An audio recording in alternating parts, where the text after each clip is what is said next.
Welcome to the show. As you're listening to us, grab something sweet, get something edible, because this is going to be a very lovely conversation. And I want you to be very comfortable as we go into the conversation.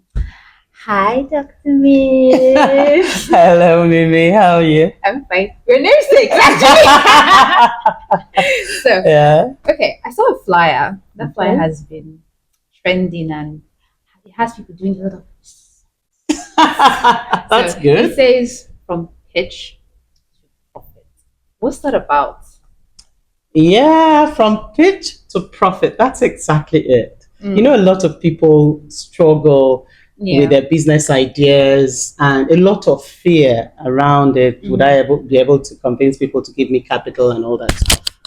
And so, pitch to profit is really that process that takes you from where you are pitching for mhm. whatever reason, what your desired outcome is, and how that can get you to making profit. Because that's why people have businesses. Mm. So, that's the value it's going to bring. Oh, there's a lot of Yes. value packed there. So it's heavy on communications, right? Well, communication is quite critical. Mm-hmm. It's core, but there are also other things. So when we talk about communication, it's not just about the words you speak. Mm-hmm. We even have to start with awareness. How do you even start to communicate with Mm-hmm. yourself? Who do you Right. listen to most of the time? Oh, You. So how do you communicate with yourself? okay. And then if you get that right, how then are you going to communicate to other people? Hmm. And what is that process of communicating that goes beyond words? What do they want? What are they thinking? Things like that. And Okay. if there's a desired outcome, how are you going to communicate so that you connect? Hmm. Remember that word, connect. Connect. That's what it is about. Love that. Connect. So, I think the second question I'm about to ask, I feel like it plays into what you said, but I'm just going to ask Okay. it anyways. So, communication, what role does it play in the personal and professional Oh, wow, wow, wow. Remember what I said about connect. life? We are wired to connect. Mm-hmm. And so, a very foundational thing that enables connection is communication. Communication. Love that. And whether it's with yourself, with your loved ones, Mm-hmm. professionally, in Right. faith spaces, in the community, Mm-hmm. what really oils connection Mm-hmm. is communication. And unfortunately, a lot of people don't get it right. And so you have a lot Aww. of disconnection and toxicity. Yeah. That's why I have people communicating, as you said, toxic way. Yeah. So much to say, but they don't know how to say it. But Yes. now, tailored to you, your personal experience, because you've lived, you've loved, you've you've you've lived. Yes. You have so much Lived fully. Exactly. Yes. So communication for you. What has like when was that? When was it that you just thought to yourself, huh? Communication that gave me this big breakthrough. Let me think about that. A couple of things come to my mind. But I think talking about connection, communication, I actually think that connect came when we founded the Shell Africa Network in London. Ooh, that's Yes. big. That's a big one. Yeah, and it was about not just Africans, but anybody that kind of felt that their heritage flows from Africa. So we had Caribbeans, we had African Aw. Americans that were in the UK and all that. And we were in a place where we felt like misfits. Yeah, you like that word, I isn't love it? that And we word. needed to come together and to bring a number of people that had different intentions, that had different terrible, traumatic experiences, and just coming together, they felt this is an opportunity to kind of get back. Mm. And I must say, I felt like a little bit like what's the South African president's name, the late one? Mandela. Mandela, yes. When he came out of jail and became president, there were a Yes. lot of people that thought, okay, this is time for him to revenge. And so I had all these voices that wanted to get back at their bosses and all that for their experiences. It's really intense. It was really intense. There were many people that would come to work and get into the building just because of the experience they were having with their boss. Mm. And so just bringing those people together and managing to get us to connect with a shared vision that wasn't confrontational. It was more about let's build something here. Like the Yeah. only way we could do this is also to bring the non-Africans into that space so that they can see life through our own lens and we can see life through their own lens. And collaborating like that, the result was going to be much more than the sum of all of us put together. Oh, And then that's a doing big that, vision right there. yes, we ended up with um, coaching circles where we had senior leaders who were non-African as the coaches, the mentors, and we did this together, and it was really good. But that connection was actually inspiring and set me on that path. That no matter where people are coming from, no matter how bitter they are, no matter their experiences, when they can manage to connect with you, you can help them, take all those things down, and that space of pain, that space of aloneness and fear can actually be turned into fuel for growth and for building things together. That must have been a very inspiring moment for you, and it's quite fascinating. But I cannot help but think of all of this experience and think of struggle, because it seems like there's a lot of struggle that comes with that. So, what is that thing that make people struggle when they want to communicate, and how can they improve from it? There are a few things that can make people struggle, but there are four things I'll give you today that no matter what it is, you can link it to one or more of those things. So the first thing is self-image, self-esteem. You can never outperform your self-image. So for a lot of people that say, "Oh, I'm afraid of public speaking. I'm afraid of doing reports or whatever it is," it's not really the report that's the problem. It's not public speaking. There's nothing wrong with writing a report or public speaking. Yes. It's the fear of failure. I am not good at this. I'm sure you hear that quite Yes. often. I'm not good at writing reports. I'm not good at speaking in public. But really, it's about how they feel about themselves quite often. The other one is the emotions, the fears, the uncertainties. Again, using that example, it's not public speaking that's the problem. It's the fear of making a mistake and people laughing at you, the fear of embarrassing myself, or the fear of being vulnerable in public. That is usually what it is. There's nothing wrong with public speaking. There's nothing wrong with the mic, is there? Nothing. Nothing. And then the report, not writing it, is maybe you feel that your boss is going to criticize you, you don't really know what to write or how to present it. And then there's the limiting beliefs, the stories, the excuses, the rational lies. Yes. The thing is, if you believe within yourself, you have a habit of belief that this isn't really your thing, Yes. then it's going to come across when you're communicating. And instantly you're afraid maybe somebody else can do it better or that, or they can see through me. You start feeling like a fraud. Yes. That can also affect your communication. There's skills and knowledge. Like everything in life, there's a blueprint to effective communication. Yes. And you need to know what it is. And then when the other things are there, then you'll be a very effective communicator. And so you need to understand what it is to communicate, including the brain. Like I say all the time, we're wired to connect, but communication is two brains or more connecting. That's what it's really about. It's kind of like a hive. Yes, it is. It's about us. And we're doing this together. I need you to understand me, I understand you. And it's a bit like a dance. I always say that. Yeah. Communicating is a bit like a dance, or maybe you think about it like an orchestra. You have the different instruments, and one can't be louder than the others unless there's a time. Yes, that intentionally you want the others to go quiet and you want this one to come up. But there's that harmony to it. And so if you think about it from that perspective, then you know that there's a listening part of it. And there are different levels of listening. Yeah, it's really very interesting. And you talked about values in another conversation we had, if you remember.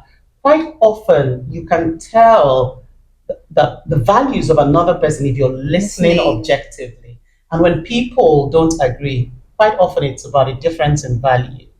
or even labels, words. You're using the same word and assuming that it means the same thing to two of us. But just pausing for a moment and saying, you've used this word 3 times. What does it mean for you within this context? Oh. You may be shocked. The person says, okay, this is what it means. Like, no, that's not what it means.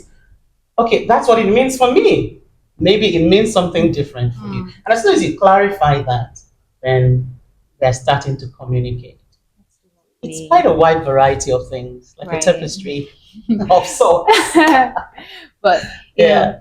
Even in an orchestra, Yes. there's a lot of mastering that comes with it. And I like to say that practice makes permanent, not perfection. So, how do you begin to master art of communication? Improve your everyday life. Well, I will say awareness. The next thing, awareness.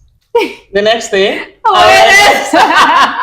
Because you can only change what you are aware of. Oh, true. And what you're not aware of will control you, whether you like it or not. So first you become aware of what it really means to communicate. And when you understand that, then you're going to be able to modify how you communicate. But if you don't and you have an illusion of knowledge, you're going to continue going that way while effective communication is there. But the one thing I want you to remember is that it's about baby step progress. And it's about consistency, repetition. Your brain is like a toddler. It only learns from repetition. Yes. Your brain loves certainty. Just one baby step at a time. One baby step at a time. But I will underline this by saying there is a blueprint to effective communication. You don't just wake up and know it. That's one of the reasons we put on the things we do, like the pitching to profit. We actually have a vehicle that's communicating to connect, where we give you that blueprint. We create the awareness and we give you the blueprint, and then you practice it, baby step by baby step. Because as soon as you're aware of those things, then you become aware of the things you're doing wrong. And nobody can correct them for you. You are best placed to just tweak it this way, You tweak have to it open like your that. own story. Yes. But below all that is your thoughts. What are you assuming about the other person? How do you know what they're here to do? What's the desired outcome? Just these questions can totally change how you communicate. All right. So that's so deep and interesting at the same time. it is. There are things, concepts we bring to play in Unleash Academy to help you with communication. Question thinking is one of them. Systems thinking is another one. Storytelling is another one. And then in our world of multimedia, social media, when people's attention span have gone to about 6 seconds, and I hear it's getting lower and lower with the reels all over the place. Now that you know that the attention span is really short, there's something called neuromarketing, neurosales. How do you get their attention? How do you speak to their brain so that they come to you and listen to what you're saying in all the noise that we have coming from everywhere in the world, in that sea of cacophony? How do you get them to feel the harmony, to hear what you're saying? So you need to know all these things, and then you start practicing. It has a lot of balance to it. Oh yes, a lot of balance. But more than balance is harmony.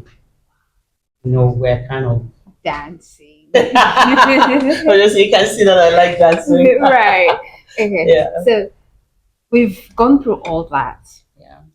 But I believe, it's not a feeling anymore, that when people hear communication, they think it's just speaking, talking. But you've mentioned dancing, and to dance, you have to use every part of your body. So please back me up and help me debunk this thing that says, to be able to communicate properly, you need to know how to talk. You have to be a talkative. Well, there is speaking as one element of communication, only one element.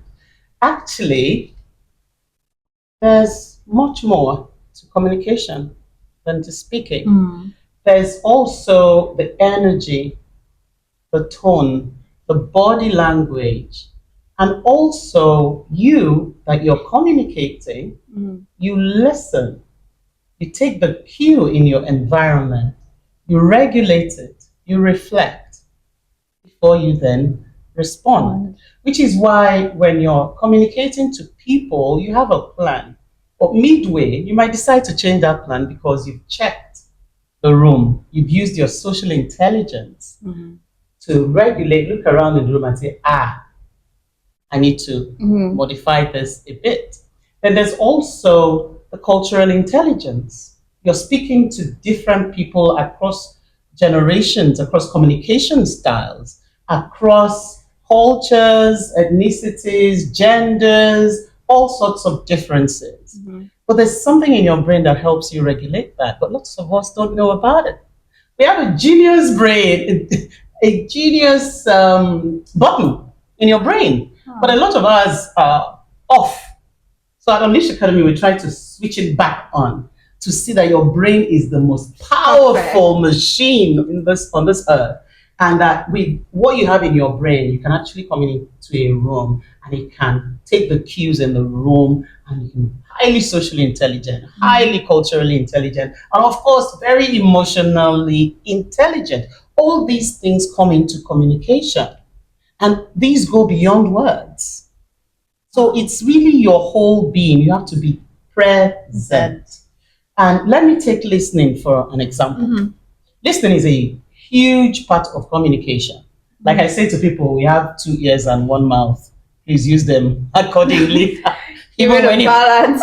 It should it flow. should flow. And so for listening, the different levels of listening, unfortunately, the one that I find most people use is the one you're supposed to use in a restaurant when you want to order food. Mm. So the waiter is talking to you and saying, "What would you like?" But you're already thinking about what you want to eat.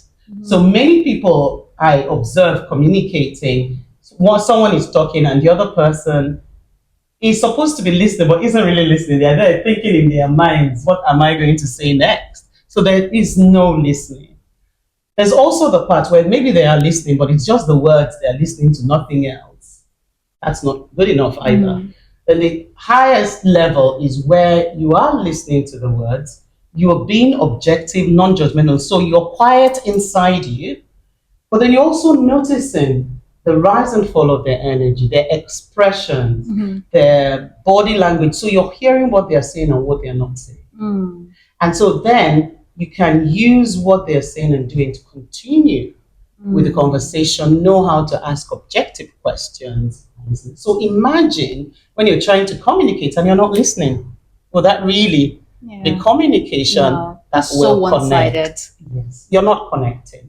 And people know if they're talking to you and you're responding and they say, "You're not listening to me," but I just listened to you. You just said that, but okay, you didn't hear me really. So communication is making the other party feel that you can see them, you can hear them, you can feel them. So empathy is also a very critical part of communication. And when people feel that you see them, you hear them, you feel them, then they feel respected, and then the dance can begin. So you've literally mastered the art and you've poured down that knowledge to so many people from your arsenal of mentees.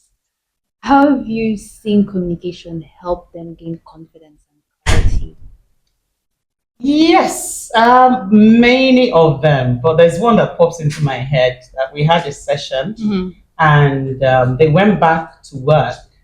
And one of the things they said they were going to take and practice was question thinking and its role in communication. Mhm. And he came back about 4 weeks later and he couldn't wait for us to start to say, I have something to say. And I'm like, what is it? So I went back. He was a CFO in his company. Mhm. And there was a project he had with his team. The board had given them to do, and they had a Right. month to deliver it. And he said they had been struggling Mhm. and honestly had lost hope that they were going to do it in a month. Oh. But he went and he applied the question thinking approach to it and got them together.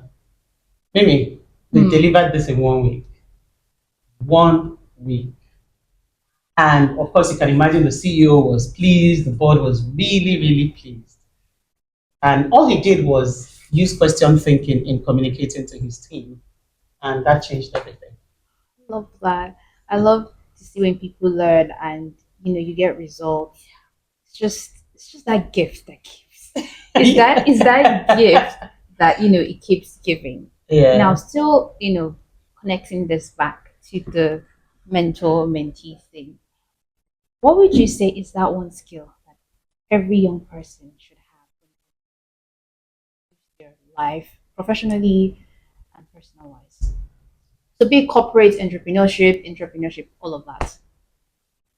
Would you be surprised if I said awareness? No.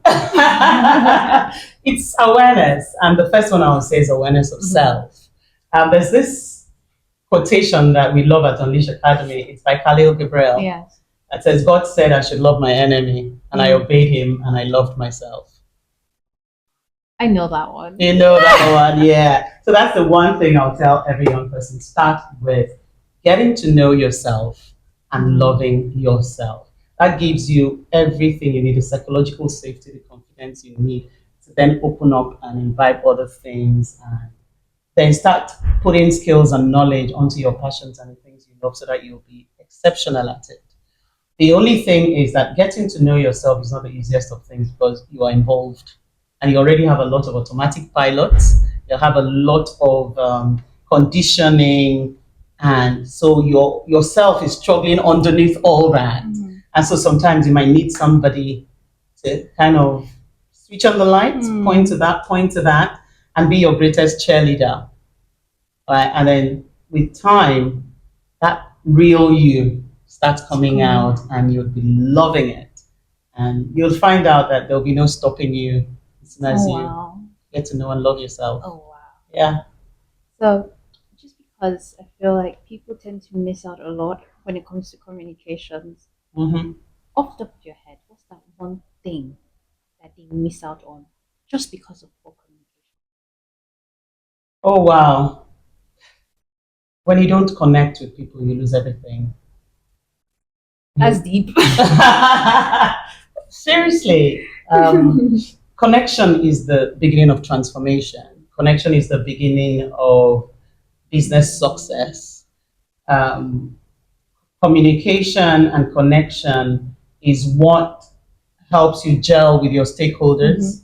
If you don't communicate properly, then you won't be able to manage the most important risk of human risk. Oh. So it's also a risk management tool, but it helps you to take away any obstacles that might be in your way. It helps you to build trust. It helps you to share your vision and help get people to believe in your vision and cooperate with you, work with you to achieve your goals and your visions. If you don't connect, if you do not communicate well, you end up being the fire service chief, just putting out fires. You'll be distracted trying to manage things. There's going to be toxicity. There's going to be a lot of silos in your life at home, at work, a lot of unprofessional behavior, and you're going to lose a lot of resources just trying to put out all those fires.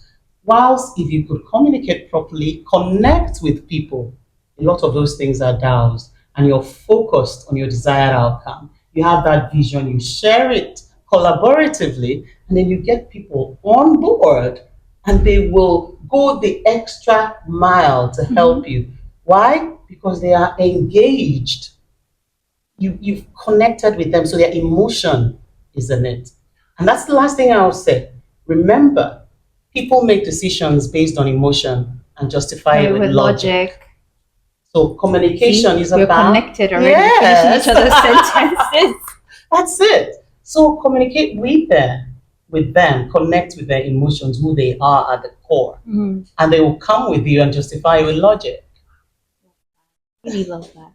You mentioned something when you said emotional intelligence and effective communication. Yeah. I can already tell that there's a link there. So, what's the link between effective communication and emotional intelligence, especially in high stake environments? Oh, wow. Well, first, I'll say emotional intelligence. There are kind of five pillars. So, self knowledge, awareness, self regulation, empathy, when you can then also be able to tell what the other person is feeling, and then being able to influence Mm-hmm. other people's emotions and Mm-hmm. then be able to get them to you. And so when we say communication is about connecting, then you realize that without emotional intelligence, you ain't going anywhere. You're not connecting Mm-hmm. because first and foremost is that emotional awareness. Again, let's say it. People make decisions based on And emotion and justify with justify with logic. logic. And so first you have to know your own emotions and regulate them. You know about the amygdala hijack. If you're the kind of person that says, I'm hot tempered, I just react instead of responding, a lot of people won't like to hang around with you. Mm-hmm. Businesses, nobody would want to associate with you because you take rash decisions based on your emotions. Emotions. And so when you are aware of your emotions and you can regulate them, Mm-hmm. and then you also develop empathy so that you can take a cue. Some you come in and you can Mm-hmm. tell what somebody is feeling. So when somebody is telling you a story, don't over focus on the words, the story itself. Remember, it's a human being that's Mm. talking, and so you're listening to the person. And in coaching, they'll say you don't coach the story, you coach the person. Oh wow. Oh, yes. So when you're communicating, remember that. And little things like when somebody's really agitated, like you said, in a high stake environment, Yes. and they're talking, they're upset, you listen, let them speak. And when they finish speaking, and you just say things like, I can feel where you're coming from. Because Mm-hmm. what just happened, this that happened, would make you get really angry because it's going to make you lose this and lose that. The person says, you're nodding. Like, yes, I feel you you. get it. And then they're here telling me this. Okay. By the time you acknowledge their feelings, the walls go down. Down. Then at the end, you say, okay, what would we do that could perhaps support you or will help you make progress towards your desired goal? Mm. You'll be shocked. It comes up because the emotions have gone down. Down. So the emotional part of the brain has gone down and the thinking part of the brain comes up. With calm, we're more creative, we're more solution oriented. And so emotional intelligence actually just does that. Mm-hmm. It takes down the emotional hijack and opens the door to calm, to thinking, to creativity, to solutions. And so when you bring that, that tells you you can connect. Yeah. Okay. So my last and final question. I Okay. promise. Final questions. Just give them a little something to go home with. What are the habits? The building habits here. They have to be practical habits. What are the practical habits that Mhm. we must take to master communication? The first thing I would say is watch your self talk. You don't listen to any other person, even a hundredth of the amount of time you listen to yourself, those whispers, what you're telling Mm. yourself. Because what you're telling yourself is building new neural patterns in your Mm-hmm. brain. You're building your habits of belief, your habits of behavior and thought. And so that's one thing, self talk. And instead of saying the kind of things we say, like, you're so stupid, why don't you do this? We don't speak to our loved ones the way we speak to ourselves. Mm. If you can start speaking to yourself the way you would talk to a loved one, that is a massive change. Mm-hmm. So when a loved one makes a mistake, you don't start calling them stupid and idiot. You're going to say, oh, okay, it's not really failure. What have you learned from this? Mm-hmm. What would you do differently? Talk to yourself like that. And also start using affirmations when you talk to yourself. You know that thing you want? Yeah. Start saying it because the brain doesn't know the difference between things that are real and things that are imagined. Yeah. The brain just takes it as real. So whatever you tell your brain believes you. So if you tell your brain that I am not very smart, your brain will say, okay, we're not Yeah. smart. All right. I'll Okay. bring you evidence that we're not smart. But if you tell your brain that I am actually created to be smart, I'm a savvy business person, I'm filled with love and care. Anything I put my mind to, yourself I with can kindness. achieve it. Yes. So just tell yourself those positive things. Your brain will believe it, and the universe will conspire with your brain to make it a reality. But it works I for the agree. negative too. So if you continue telling yourself, I'm not worthy, I can't do things, anything I do, I spoil it. Yes, that's what is going to happen. Mhm. It's a self fulfilling prophecy. So watch your self talk, create habits of speaking positive to yourself. When you love yourself, you speak to yourself in a loving manner, in an empowering manner, in an encouraging manner. Please stop using labels on yourself. Yes. If you use it on your loved ones, okay, stop that too. Just use very positive self belief, and you'll find out that that confidence rises from within. Hmm. So this transformation happens from the inside out, not from the outside in. And Because if within you, it's not an enabling environment, an empowering environment, if you like, read all the wonderful books, listen to all the podcasts. By the time it comes in, your habits of thought, your habits of belief kick will it give them out. for breakfast, lunch, Oh, and dinner. I They love will. that. So start doing that. For me, that's a foundational habit that you need to start creating the way you speak to I love this. This has been a very interesting conversation. I feel like we connected, we vibed. yourself. Right. That's good. Yeah. So thank you Yeah. so much for Thank you. bringing us into the world of effective, proper communication. Communication. And you listening, I hope you learned a thing or two or more or five or six. Yes. Please like this video, share, comment, subscribe, and please, we want you on the Unleash Academy side. Come, let's unleash the real you. And we'll see you in the next one. Bye.